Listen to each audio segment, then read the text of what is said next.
Okay, so we're gonna talk about Esther again tonight, and this is our fourth extra Esther lesson.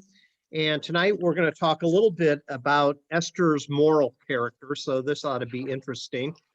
We're going to do one more of these next Wednesday night, and then we will put a finish on our combined Esther study from Sunday as well as on Wednesday night.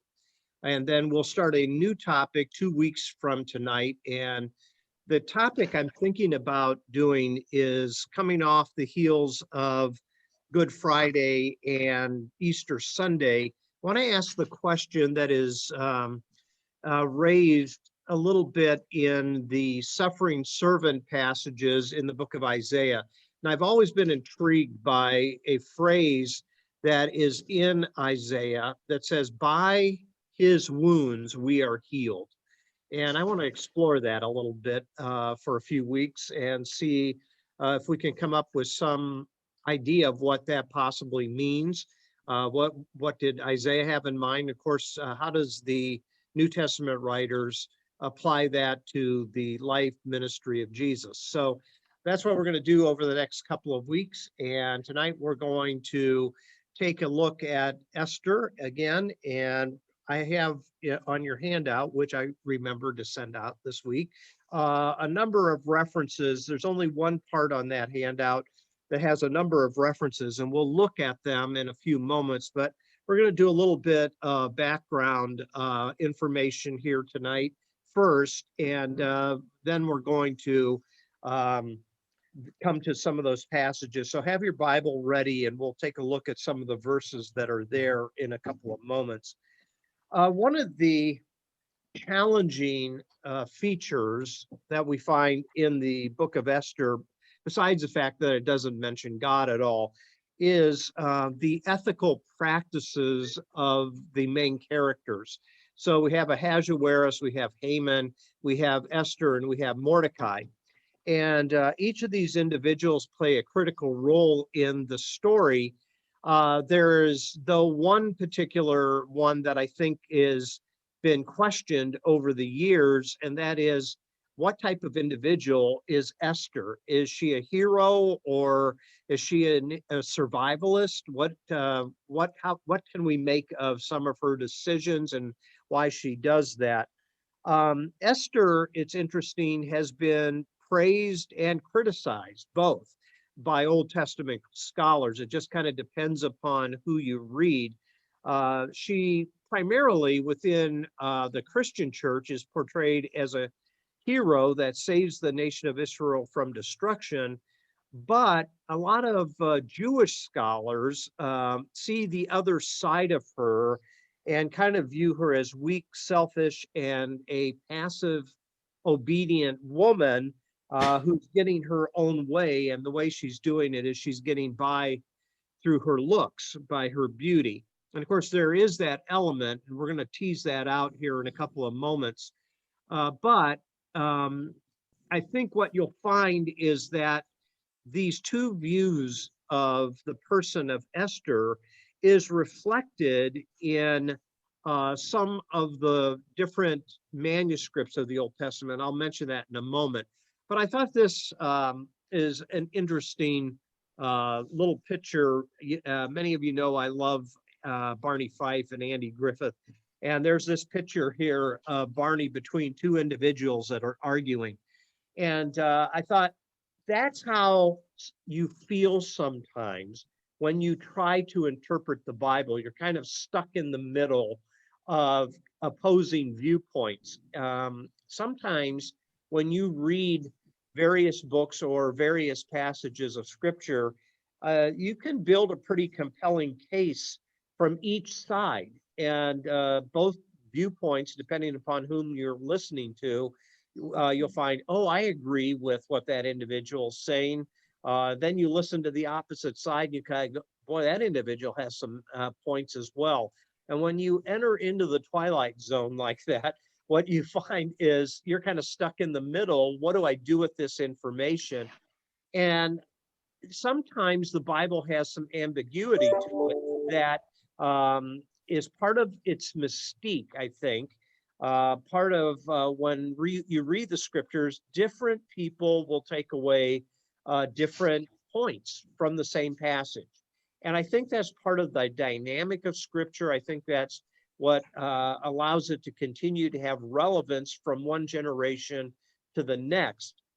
Some passages might also have some multiple meanings depending upon the audience that is trying to understand it. And so that brings us to a very important point that is definitely found in the book of Esther. Sometimes there are political reasons that the editors, also they can be called redactors, will change some of the nuances of the text. And we talked about that this past Sunday when we looked at the final message in the Queen's Gambit. And in chapter 9 and part of chapter 10, Mordecai is elevated, and the fact that the decree that Mordecai wrote to counter Haman's decree is written in such a way that the numbers that are there of the casualties is astronomical. And what you find is that is probably a political thing that is going on there to elevate the numbers, thus elevating the status of Mordecai and the nation of Israel. And it serves another purpose as well, and that is when others hear of the urban legend of the decree of Mordecai and how many casualties there were, it would cause potential enemies that might invade Israel to have a second thought to do so. And then finally, there are some religious reasons as well, and that happens to be what is happening as we look at Esther tonight. And we find that there's some religious editorializing that's going on, especially in those extra chapters of Esther that are found in the Apocrypha, trying to change the viewpoint that you find in the book of Esther and Mordecai. And that's why we read a couple of weeks ago about the additions that added the prayers of Mordecai and Esther, which have a tremendous religious overtone to it. So sometimes we are stuck in the middle of a passage because there's some legitimate differences of viewpoint. Sometimes there are potential multiple meanings. Sometimes there's some political angles that are going on, and sometimes there's some religious angles that are going on. So let me stop right there for a moment and see if you have some questions or thoughts that I can help clarify if you do have any. Anyone? So I know I keep getting an unstable connection that keeps popping up on my screen. So occasionally the screen might freeze on you just for a second or two. And for those of you who might be listening to the podcast, keep listening. If it freezes, it's just for a couple of seconds. So that's part of the problem that we're experiencing tonight. So tonight, I want to talk a little bit about the story of Esther that is found in three main manuscript types. I'm not going to bore you with this very long, but I want you to see the potential differences of different families of manuscripts and what they're emphasizing. So the Septuagint is the Greek translation of the Old Testament. The Alexandrian manuscripts come out of Alexandria, Egypt, and the Masoretic text is the established accepted text that became the basis for our Old Testament translation in the Christian Bible, as well as the Hebrew Bible as well. Now, from that dominant text, the Masoretic text, what we find is that Esther is portrayed as heroic. And even though what she does is very dangerous, She does so to save her people. She enters into the presence of the king and finally utters what her need is, that she needs King Ahasuerus to reverse the decree of Haman and so forth. So she is really elevated in this family of manuscripts. And according to the Talmud, as you can see in your notes, it states that she is one of the four most beautiful women in history. I don't know who the other three are, but she's considered to be one of the four most beautiful women in history. She was also considered to be a prophetess. And of course, as you know, prophets and prophetess are the mouthpiece of God. So you can see the elevated nature of this particular family of manuscripts. In the Jewish Midrash, now Midrash is a way of interpretation. It's reading into the text a little bit, adding extra details to it. And since Mordecai is from the tribe of Benjamin, the Midrash of this family of manuscripts and the rabbis that do the interpretation of it list her as a warrior of the tribe of Benjamin as well. So there you see some both political and religious nuances that are being added to the text to try to make sure Esther's character is established as righteous and moral and a keeper of Torah law. Now, you flip that, the Septuagint, which is the Greek translation of the Old Testament, the Greek text tries to clean up some of the mess I'm going to show you in a moment that's found in the Hebrew text when Esther at times appears to be distancing herself from Judaism in order to win the favor of the king who is going to choose her to be the queen. And so here's some added scenes that I mentioned a little bit ago, the added scenes of Mordecai and Esther and praying in that extra Esther, some of the prayers, is to make sure that the readers understand that God really is involved in the story, that it's not just a political story, there is a religious side to it, even though the name of God and the mention of God is not found in the text.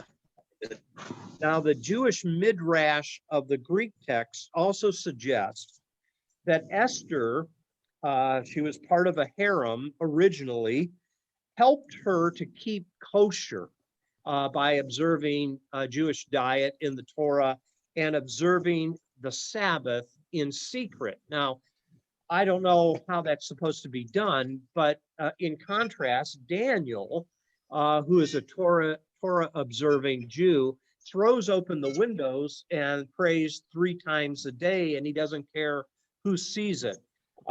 Here in Esther, the suggestion is that she kind of kept her devotion to the Torah secret, and there were other people that helped hide the fact that she was a Jew and that she was a Torah observing Jew.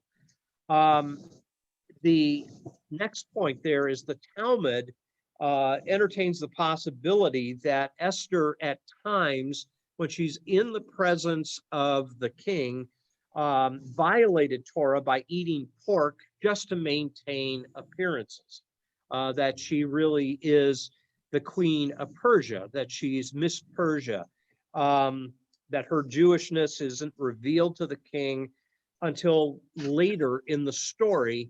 And so there you have an ethical dilemma.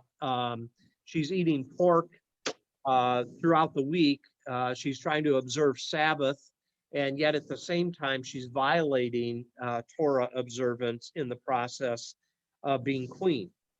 Her power is largely due to her beauty, and it becomes that because she is a consort to the king. She is the one that is chosen out of the harem, and that becomes an ethical dilemma as well. But these texts tend to highlight, I guess, the discomfort that Jews have with the scroll of Esther, and how do they try to how do they try to not gloss over, but change the perspective of Esther sleeping her way to power? So let me stop there for a second, see if you have a question or a thought on that so far. And then I'm going to add another thing that comes from the other family of manuscripts that comes from the Scroll of Esther. Any thoughts so far? So on your handout, the next main point is the Scroll of Esther says that Mordecai took Esther as his adopted daughter. And in Hebrew, the word for daughter is bat, B-A-T. But in the Septuagint, the Greek translation, and the Talmud, it says that Mordecai took Esther as his bayit, B-A-Y-I-T, which is literally house, but the idea of it is one who dwells in the house, who belongs in the house, implying that Mordecai and Esther were spouses. So I don't know what that sound is that we find in the background. Sorry about that. So you can see here now there becomes an interpretive difficulty. Is Esther a bat, that is kind of a daughter that Mordecai adopts and takes care of, or is Esther Mordecai's wife? And if that is the case, here's the dilemma. It sparks this idea that is a full drama that Esther had to lead a double sex life. She would have to sleep with the king, but as the wife of Mordecai, she would have to do what's called mikvah, do a ritual bath, and then be able to have intimate relationships with Mordecai. So you see one of the difficulties that is developing there. On a formal level, it means that Esther is trying to be Jewish, almost can't be Jewish because she's married to Ahasuerus, and yet at the same time, is there any room whereby in the Torah, a woman would be able to have two husbands at the same time? You see, never caught any of that when you're reading through the book of Esther, right? Yeah. So now there's this potential ethical problem here that creeps in the closer you look at it. And that's why individuals like Martin Luther during the days of the Reformation wanted to throw Esther out the window, didn't want it to be a part of the Bible. There's some other individuals that felt that way too, because they were understanding some of these ethical dilemmas that are found in the book. Have some thoughts or questions on any of that? Go to the next slide. So what this boils down to basically is there are two views of Esther. One, Esther as a passive and manipulative woman that really doesn't have much concern for dietary laws. She's taken into the court of the pagan king. She conceals her identity. She's so beautiful that she's able to win the beauty contest. She is an individual that loses her virginity in bed with an uncircumcised Gentile that she's not married to, just to please him, so that she can win the position. When Esther risks her life by going to the king, she does so only after Mordecai pressures her to go into the presence of the king and to beg him to reverse Haman's decree. Esther also has a surprising attitude of brutality. When she does get the decree that allows the Jews to protect themselves, she asks for an extra day than the day that was determined by Lot, uh, so that she could continue to advance the assault. And that's what we saw in chapter 9 this past Sunday, is there was 75,000 individuals that were killed. The 10 sons of Haman were impaled at the city gate. There were 300 Gentiles that are killed as well.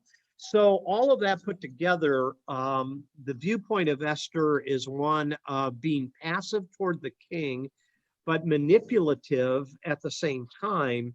And then she becomes aggressive after it becomes apparent that she is a Jew, and she asks for an extra day of retaliation.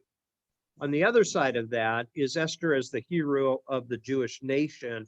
She's viewed as a woman of faith that humbles herself to save her people. She could have just looked out for her own neck, but she finally shows who she really is. She identifies herself as a Jew. And part of the story, if you remember early on, she bids Mordecai to have the whole Jewish people pray for 3 days before she's to go in and ask the king to intervene. And of course, the book of Esther originates that festival of Purim, and it continues to annually celebrate her intervention on behalf of the nation. So here's the two views of Esther, and you'll feel probably more resonance with one versus the other as you read through the book. And I would probably say most people will continue to look at Esther as a hero because that's kind of been the way we've interpreted her our entire Christian lives. So that's kind of the way most preachers preach the book of Esther, is that she's a hero and she's not an individual that happens to save the Jewish people, but why was she there in that role in the first place? And, it's intriguing to me that Mordecai says that if Esther doesn't step up for such a time as this, that deliverance of the Jews will come from some other means. I don't know what he has in mind there, but he does say that to her. So let me stop there. Do you have comments, questions, anything, confusion that needs clarification? When I first read your notes, Uh-huh. I had to go back and check your manipulative word because manipulated. Say that again. I think you dropped out. Not her doing the manipulating. I always thought of Esther as being manipulated, not her doing the manipulating. So I had to, that kind of struck me as odd because she really, Mordecai didn't give her a choice. All the women were being lined up to, prance in front of the king, and she kind of had to do it. Yeah. Well, there's definitely a side to it where she has been manipulated by the system. But I think what you're going to find by the time you get to the end of the book, she manipulates King Ahasuerus to allow for an extra day of slaughter. So did she really manipulate? Did she really manipulate him, or did she just ask him? Well, I think some of this will come into play too in what you think is happening between why she does not request the king to do something at the first banquet that she holds for Ahasuerus and Haman. And the manipulative part of it is the way she could have forced Haman in his begging for his life to appear as if Haman is attacking her, because one of the things that Ahasuerus does is he blows his top when he comes back in. You remember he leaves the Right. palace and he comes back in, and it appears as though Haman is attacking her. The text, though, seems to suggest that all he's doing is begging for his life. Whereas what we find possibly happening is there's a book called The Queen You Thought You Knew by Rabbi Foreman that makes the case that Esther seems to have laid out some innuendos that there's a possible relationship that was going on between her and Haman. And that one of the things that she is doing is manipulating an image as if she has interest in Haman. That's why she invites him to the banquet, and Ahasuerus gets jealous of that. And one of the reasons he decides to hang Haman is because he's jealous of the fact that he thinks something is going on. Now, whether that's the case or not is one of those things that, Right along with him. it's one of those things that I guess you're guessing at. You're making a best guess on that. But that's why I put that. I was thinking more of when I used that term, I was thinking more of the fact that she has made that extra day of slaughter a way to elevate Mordecai. Now he's already been elevated to second in the kingdom, but in those 3 verses in chapter 10, it's almost as if she has accomplished for him almost kind of like a Messiah type of position, that he is elevated in the eyes of the nation as an anointed one, that type of thing. So again, it's everybody's going to kind of have different takes on this and what jumps out. In fact, if you keep reading the book of Esther over and over, I'm sure you'll walk away with different impressions of different parts of the book through different readings of it. That's why it's such a fabulous book. This would make a good Netflix series. It really would. This would make a terrific one of those short Netflix series that because there's a lot of intrigue, there's a lot of twists and turns to it. So, but I understand what you're saying. Maybe manipulative. It's a little bit too strong of a word. I don't know, but that's what came to mind. So. I'm a woman.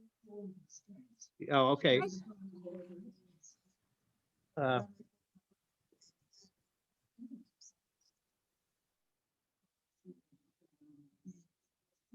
Yeah.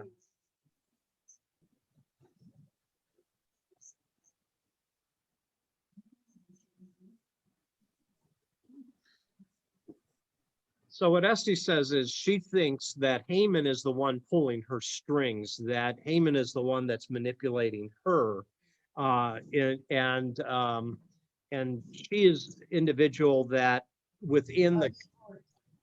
Oh, you mean Mordecai, not Haman? That Mordecai's pulling her strings. That Mordecai's the manipulative one. That Mordecai is the one that's. That Mordecai's the one that's kind of manipulating the situation, which I can see that. I can see elements of that. Is there any other way for a woman to have power back then? What's that? To manipulate? Is there any other way for a woman to have power in that day and age except to manipulate using her beauty? And I mean, I don't. Yeah, personally, I don't think so. I think that's a culture that, there are some women that rise to positions of exaltation. You think of Deborah, the judge in the book of Judges. She is one of the deliverers. We don't know her backstory though and how she got there, but I think you're right, Brenda. I think that on the whole, in a patriarchal society, women are looked at mostly as the inferior sex and are there for their beauty and their domestic um, responsibilities and so forth. I think you're right. Okay, well, let's see if you have a different impression as we look through a couple of verses here. So it's primarily at the beginning of the book, although I do have a couple of references toward the end. So if you have the book of Esther, we'll look at just a few verses, and I'm going to ask some questions. I don't know if there's answers to it or not. So in chapter 2, verses 1 through 4, it says, later, when King Xerxes' fury had subsided, he remembered Vashti and what she had done and what he had decreed about her. Then the king's personal attendants proposed, let a search be made for beautiful young virgins for the king. Let the king appoint commissioners in every province of his realm to bring all these beautiful women into the harem at the citadel of Susa. Let them be placed under the care of Haggai, the king's eunuch, who is in charge of the women, and let beauty treatments be given to them. Then let the young woman who pleases the king be queen instead of Vashti. This advice appealed to the king, and he followed it. So notice a couple of things here. These are all virgins, which I think is an argument against Esther being the wife of Mordecai, obviously. But all of these are supposedly young virgins. There's that adjective there. They're young virgins. And what we find is that verse 4 is the key, that let the young woman who pleases the king be queen instead of Vashti. So the innuendo there is that the prescription for the new queen is the queen has to satisfy the king in his desire for good looks, as well as her sexuality and the appeal of her sexuality and her willingness to engage sexually with the king. So obviously Esther had to play that part as she's brought in as one of the beautiful women in Persia. Now we're keeping in the back of our mind this whole time, should Esther's character be promoted as a role model with some of these things in mind? So look at verse 8 in the same chapter.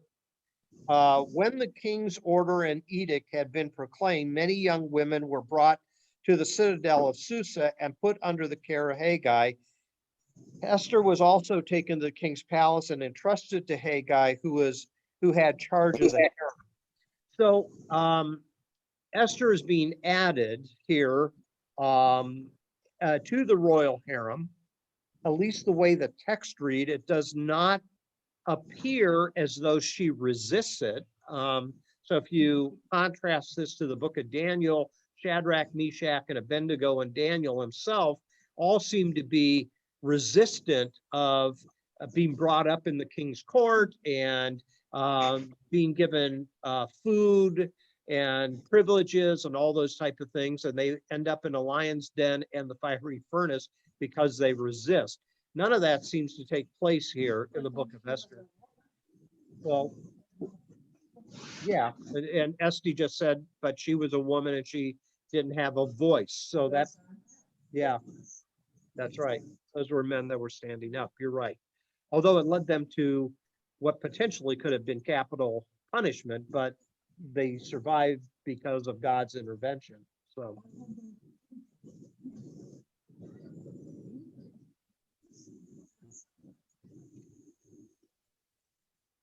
No, they were drafted. Yeah. Right, that's right. Yeah, she's drafted into this role. And I think all of that is the buildup to why most Jews feel that she still has a good moral role model, because this is something that she didn't have a choice in. Okay, take a look at verse 17. It says, now the king was attracted to Esther more than any of the other women, and she won his favor and approval more than any of the other virgins. So he set a royal crown on her head and made her queen instead of Vashti. So question number 3 is, did Esther find favor with the king because she pleased him and sexually? And I think obviously that has to be a part of it. She has certain things that appealed to his own desires. Number 4, in verse 10 and in verse 20, we see here that she conceals her identity. It says directly in verse 10, Esther had not revealed her nationality and family background because Mordecai had forbidden her to do so. That goes back to what Esther just said. Mordecai is the one that's kind of pulling the strings here. Verse 20 of chapter 2, you find the same thing. But Esther had kept secret her family background and nationality, just as Mordecai had told her to do. So there again is that that point that Esther made about Mordecai pulling the strings. Why did Esther conceal her Jewish identity? Well, did she want to become queen? I mean, if she reveals her Jewish identity, does the king choose her? Or does it make it, you know?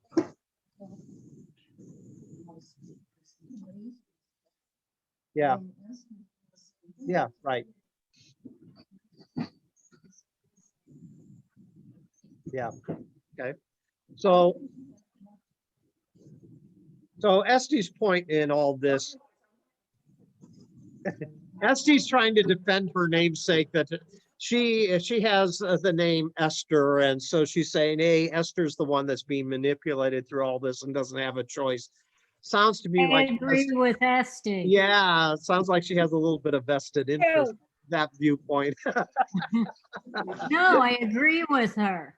I know you agree with her, and that's fine.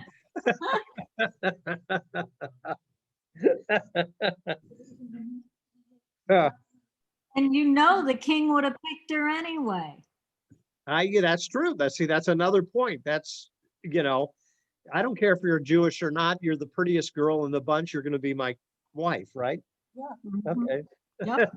Very well may not have been the only Jewish girl, well, that could be too. You're right, Brenda. Yeah, there could have but been the only Jew in the place.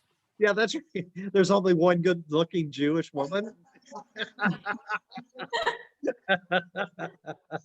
Okay. So this is just kind of fun to kind of play with the text a little bit and see, that you can see how different people land in different spots on different interpretive issues, not just in this book, but any book of the Bible. Okay, let's go over to chapter 4 for a second. Esther chapter 4, and come down to verses 4 and 5. So it says, when Esther's eunuchs and female attendants came and told her about Mordecai, she was in great distress. She sent clothes for him to put on instead of his sackcloth, but he would not accept them. Then Esther summoned Hathach, one of the king's eunuchs assigned to attend her, and ordered him to find out what was troubling Mordecai. So in chapter 4, is Esther trying to halt Mordecai's mourning after the decree of Haman? And if she is, why is she trying to get him to stop mourning? Could Esther be in the dark at this point? Could it be that she doesn't have the information yet about Haman's decree and about the death sentence on Mordecai and all that? Was she kept in the dark about that? So there's some thoughts there. Why did she try to get Mordecai to not be a public spectacle? Is she doing so to save her own reputation, to safeguard her own reputation, that type of thing? So, got some thoughts there? Yeah, she didn't want him to draw attention to himself. That's right. I don't think she was pretty to everything. Yeah, right. Woman. You're embarrassing me. Okay. So now let's come down to the next one, down in chapter 4, verse 10 and 11. It says here, then she instructed him to say to Mordecai. So she's talking to Hathach, went back and reported to Esther what Mordecai had said about the edict and all this. And it says, all the kings, verse 11, officials and the people of the royal provinces know that for any man or woman who approaches the king in the inner court without being summoned, the king has but one law, that they be put to death unless the king extends the gold scepter to them and spares their lives. But 30 days have passed since I was called to go to the king. So Mordecai is requesting Esther go in uh, and and tell the king about this edict that Haman has written. And it's in she is resisting here, and her explanation is, if I go in uninvited, I'm going to be killed. And so she hasn't seen the king in 30 days, for a month. I guess she was in quarantine. But what, I don't know what's going on there, but why is Esther resisting? Is she only thinking about herself at this point, and her own life, when so many other lives are on the line? So why is she resisting Mordecai's desire? Any ideas on that? Any thoughts on that? Wouldn't it be She's following the rules. What's that? She's a good woman. She's following the rules. She's listening to everything. Okay. Do you think she's being selfish here?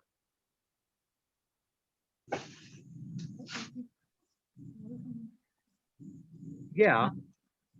Well, if he kills me, what that is that going to accomplish is right. However, if she doesn't say anything and the edict goes forth, then she, and this is the point Mordecai is going to make to her. Don't think you're going to escape. If you don't say anything to the king, you're going to be killed along with the other Jews. So, so he is really pushing her at this point. I'm at verse 15, where he, no, I'm sorry. Verse 14, rather. For if you remain silent at this time, relief and deliverance for the Jews will arise from another place, but you and your father's family will perish. And who knows but that you have come to a royal position for such a time as this. In other words, you and your family is going to perish as well. Now, remember, she's an orphan, which is interesting to me when it says here, but you and your father's family will perish. Who are the relatives that are in mind here if she's an orphan at this point? Is it, is it grandma and grandpa, or is it aunts and uncles, or, or is it Mordecai? Again, that goes back to that viewpoint, is Mordecai really her spouse? Really? You're breaking up. Sorry. Who is speaking there? No? Okay, two more questions. Let's jump over to chapter 9. But these are the type of things that you could do through the whole book, is just keep questioning the text and figuring out, all these different angles. So verse 19, 13 of chapter 9. Here's where Esther then comes to the king and makes the request for a second day. If it pleases the king, Esther answered, give the Jews in Susa permission to carry out this day's edict tomorrow also, and let Haman's 10 sons be impaled on the poles. So why is that second day needed? That comes into question. Did she really feel that second day was needed to keep her people safe? Was it anger? Was it hate? What was it that requested that second day? Then also, why is she publicly humiliating the 10 sons of Haman? I think a lot of this is cultural type stuff. That's what I mentioned on Sunday in the message. I don't think this is unusual. I think this is just kind of normal protocol in that day and age. I don't think it's unusual. Any thoughts?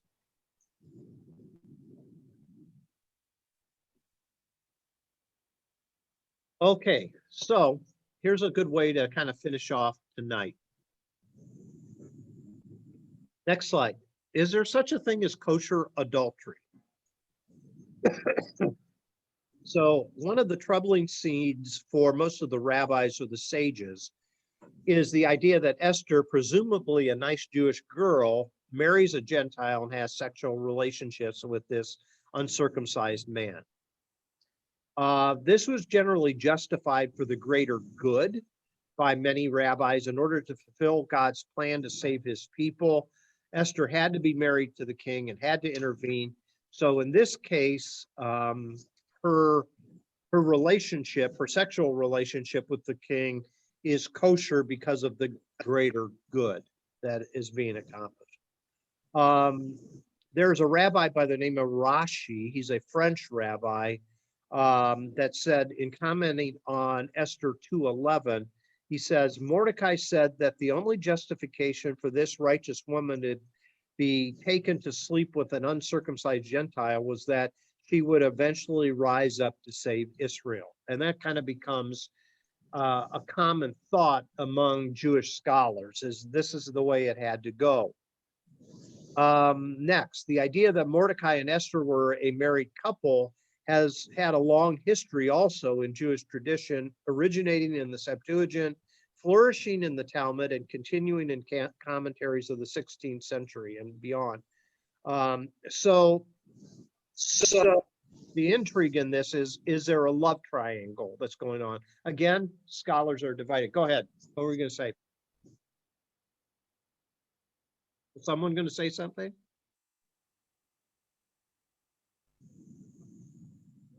All right, I have a couple more slides and then we'll call it an evening. Some further complications.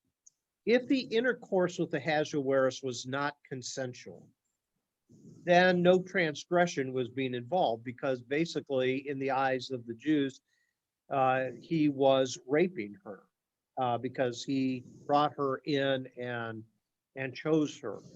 But Esther must have been, and this is some of the thoughts of some of the Jewish rabbis, Esther must have been a very talented sexual partner in order to pull off such a ruse, to pretend to be enjoying having sex with the king and satisfying him like no other woman. That's what chapter 2, verse 17 seems to suggest, while at the same time passively resisting. So how can she be passive and yet stand above and as better than all the other women? So some interesting, and she was a virgin, right? Yeah, so where did she get the skill for that, right? So do you see, this is intriguing stuff. We are really messing with my wife's identity right now. She really thought the whole life Esther was this. That's right. Okay, last point on this slide. Now, if Esther has agreed to have consensual sexual relationships with Ahasuerus, is she then, if she's married to Mordecai, is she forbidden to have sexual relationships with Mordecai And so that they can no longer have intimate relationships because now she is the wife of the king.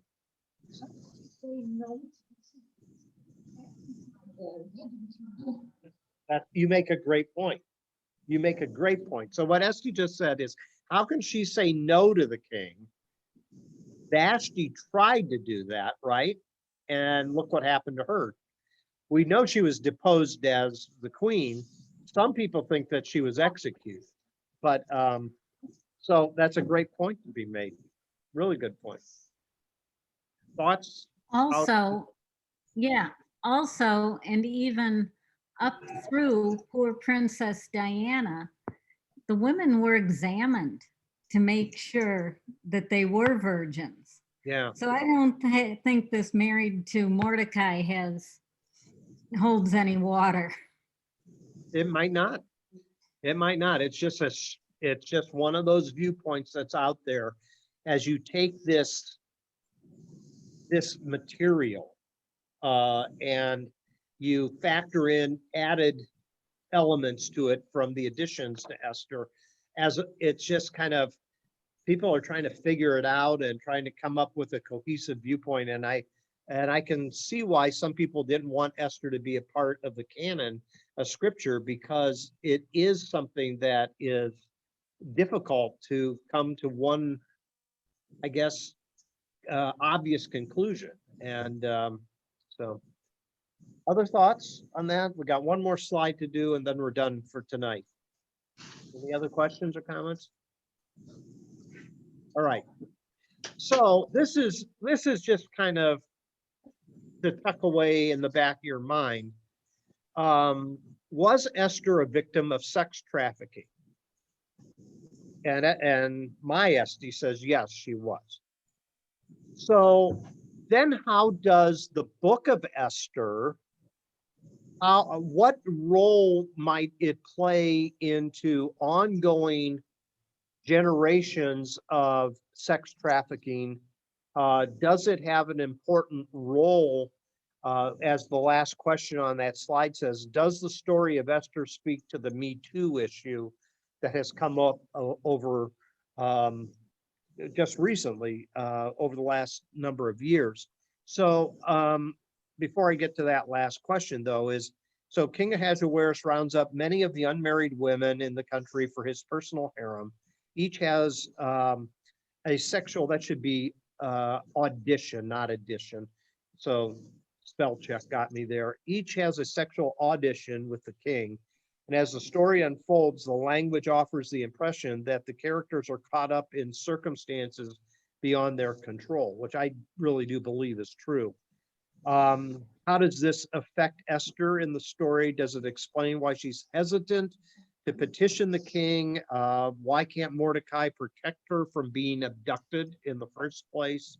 There's a lot of questions there. And then, is this book one that could be kind of curriculum to be examined of some of the dynamics that take place when there is sex trafficking or abuse, either it could be physical or psychological, between men and women, even to our own day and age. So I think that book probably has a lot to offer to kind of show that what we see with the Harvey Weinsteins and others like him is not a new situation. It's something that finds its roots even in the earliest records that we have.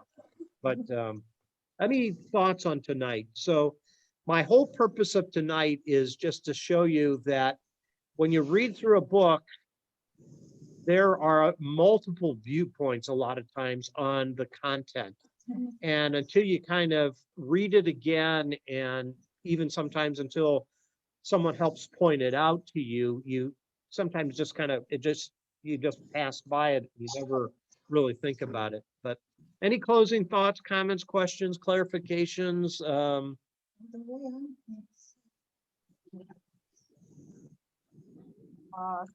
Taken like all the other girls, and it's an evil situation. God was still able to redeem that situation and bring something good out of it. Mhm. Yeah, and I think And I don't know if it's true or not, is even though the way it did, God was still able intervene, and that's why the book of Esther is probably the dominant book when you're talking about the providence of God, how God works behind the scenes to accomplish what he wants to accomplish, even though you can't see his hand at the moment. He has not forfeited his ability to change the circumstances and bring about something different. Other thoughts, comments? That's very good. Esther's good. Okay, yes, Esther's good. Right. Yeah, right. She's, oh boy, she's gonna, I have a long ride home.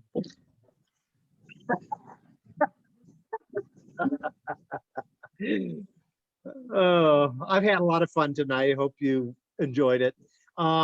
Anything else before we say goodnight? Okay, so Mark asked this question. What happened to the other women that he did not choose? My take on it is they remained in his harem. Yeah, Until they got old and ugly. And then they got yeah, until they got old and ugly and got replaced, right? They upgraded, right? Yeah, okay. Any other thoughts? That's why Esther hadn't seen him in 30 days. Well, that's a great question. I don't know. How many women were there? Probably because he had those other women in the harem. Yeah, that's right. Well, that's exactly right. He did have the harem and he did not need to always see his wife. I think that's probably a pretty good explanation on that. Yeah.